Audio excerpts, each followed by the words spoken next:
Barbara Popernack McClure. I was born in Greensburg, Pennsylvania, March 25th, 1929. I was a year and a half, we moved to Bobtown, Pennsylvania, coal mining community.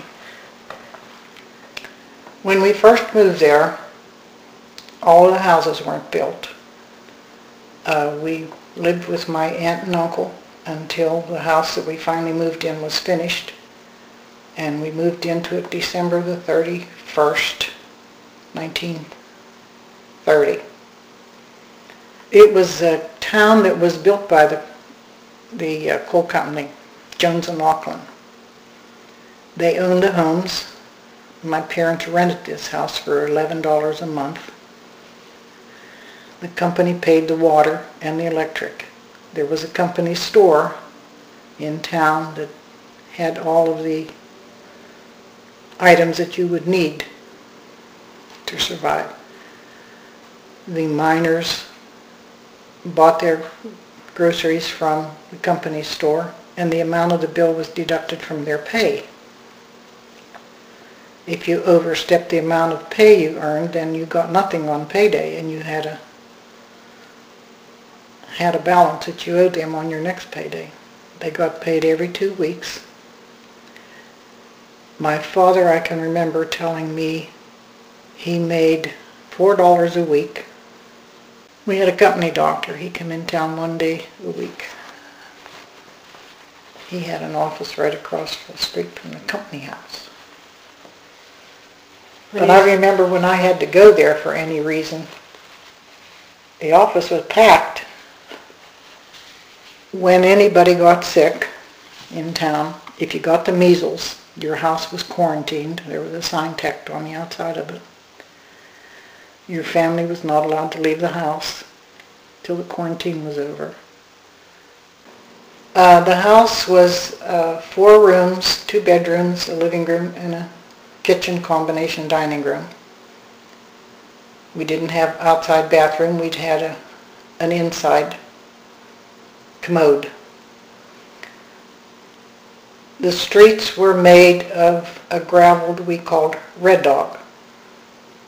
It was part of coal that after it had been burned for coke, and then it was used on the streets.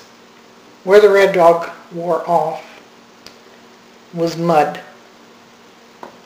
There were no cars in Bobtown when we moved there. The furniture that had been moved from Greensburg came on a horse and buggy. When I was 6, I started first grade at Bobtown Elementary School. There were no kindergartens at that time. The school was 1st through 8th grade. It had 2 grades, 2 rooms of each grade in that building, so there was a lot of children in Bobtown.